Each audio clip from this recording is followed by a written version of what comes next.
Frères et sœurs, l'être humain est un être social.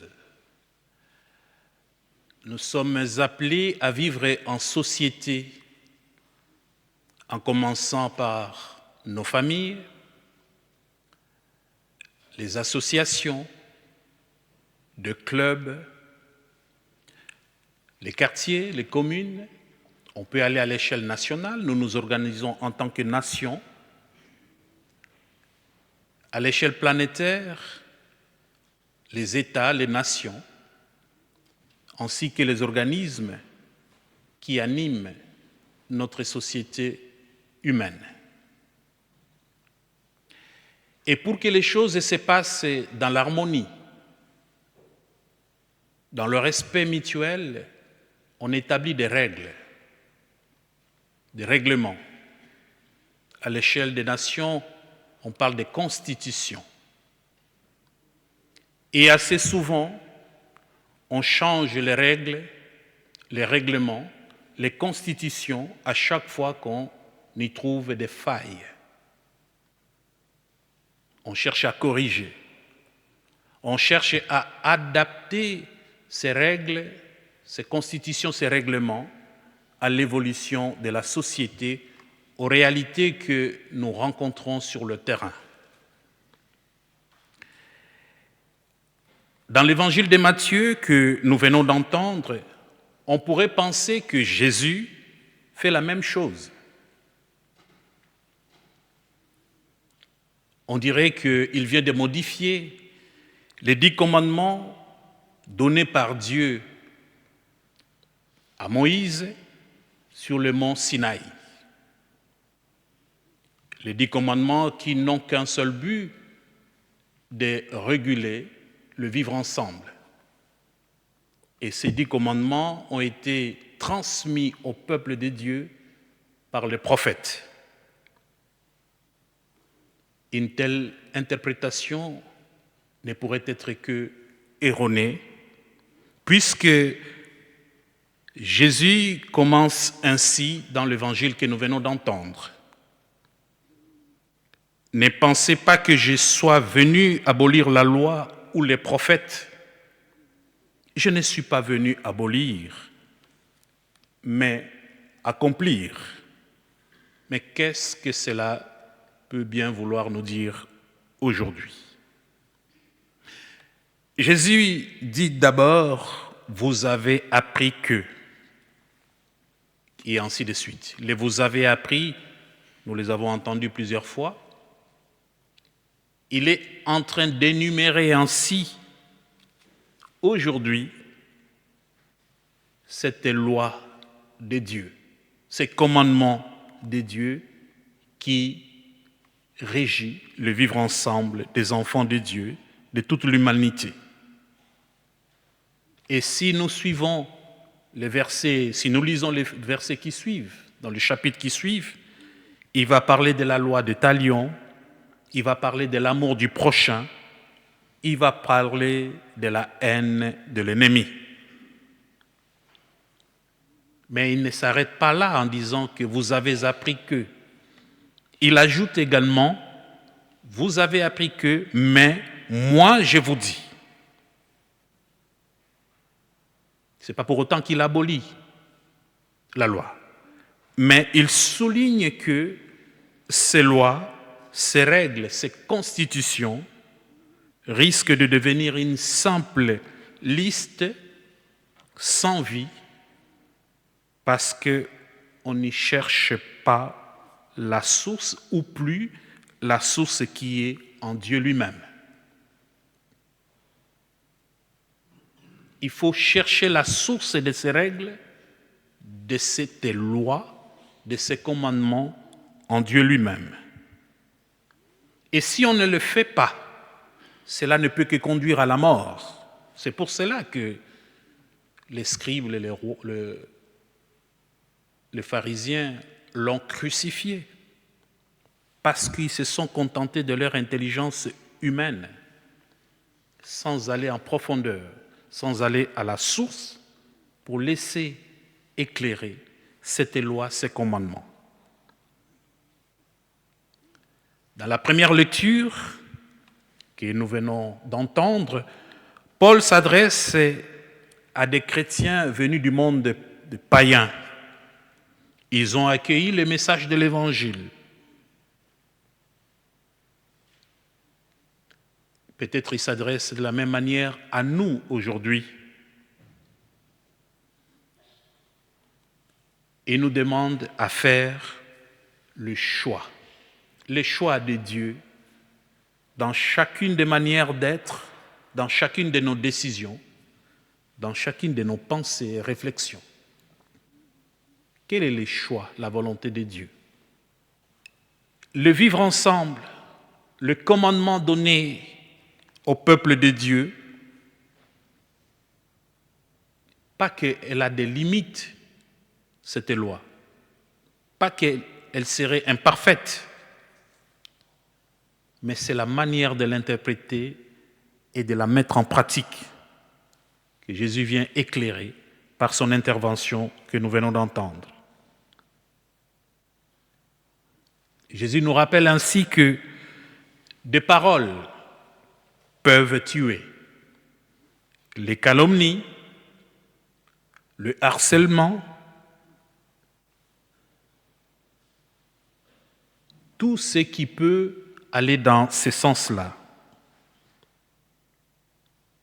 Et ce qu'il nous propose à la place pour accomplir cette loi, c'est la perfection de l'amour. C'est qu'il attend de nous une vie remplie d'amour, parce que Dieu lui-même est amour, il est source d'amour. Si nous lisons cette loi et nous la pratiquons telle que lui le veut, ça ne peut que conduire à l'amour. Et il nous l'a démontré durant sa vie parmi nous, parmi les humains. Il a dit, soyez parfaits comme votre Père est parfait. C'est ce qu'il a fait jusqu'au bout, en témoignant de l'amour, en vivant concrètement l'amour. Souvenez-vous la parabole avec Zachée, à qui il a pardonné. Vous savez tout ce que Zachée a fait. Souvenez-vous de la femme adultère qu'on lui a présentée. C'était toujours face à la loi. Mais il n'a pas jeté la pierre sur cette femme. Il lui a donné la force de poursuivre sa route. Souvenez-vous, il a pardonné à Pierre qu'il a renié 3 fois. Combien de fois nous avons été trahis, blessés? Face à cette loi, on pourrait dire œil pour œil, dent pour dent. Mais ce n'est pas le propos d'aujourd'hui. Je viens de dire, dans les versets qui suivent, il parle de la loi de Talion. Mais à Pierre, il va pardonner 3 fois. Et de nombreuses paraboles nous disent encore ce que c'est le véritable amour. Nous connaissons la parabole de la brebis perdue et celle du fils prodigue. Il nous est probablement arrivé à nous retrouver comme acteurs, actrices dans une de ces paraboles. Le fils qui fait tout, et même des choses inimaginables. Ça pourrait être un fils, ça pourrait être un frère, une sœur. La loi est là. Mais Jésus nous demande d'aller encore beaucoup plus loin, en mettant à l'avant-plan l'amour. L'amour qui vient de Dieu, pas selon notre entendement, pas tel que nous l'imaginons ou nous aimerions le vivre.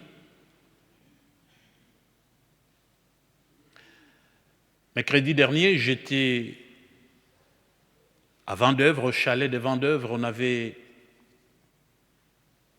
cette soirée de la traversée théologique et on parlait du pardon. Et une des intervenantes ou des participantes à cette soirée, en toute franchise, j'étais tout à fait d'accord avec elle, qui disait, mais c'est impossible de pardonner. Dans une certaine mesure, oui. Parce que humainement, il y a des choses où on se dit, je n'y arrive pas. Seul Dieu peut nous permettre, nous accorder cette grâce de savoir aimer comme lui, il aime, de savoir pardonner.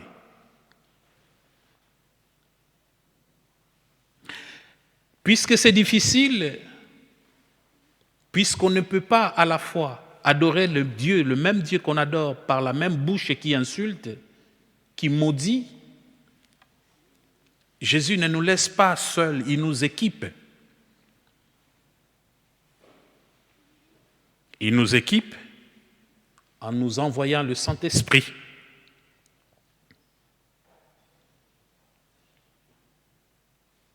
Il nous envoie le Saint-Esprit pour nous accompagner dans toute cette démarche de l'amour sincère, profond, de savoir pardonner. Et au final, ce qui fera la valeur de notre vie, c'est la qualité de notre amour pour toutes celles et ceux qui nous entourent. C'est ce qui fera la valeur de notre vie, pas autre chose.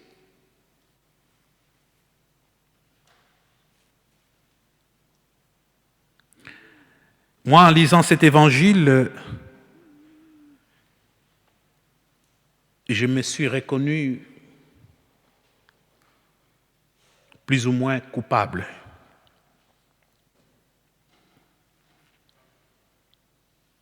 Parce que pour entrer dans les royaumes de Dieu, il faut avoir un cœur pur. Rien d'impur ne peut vivre en présence de Dieu.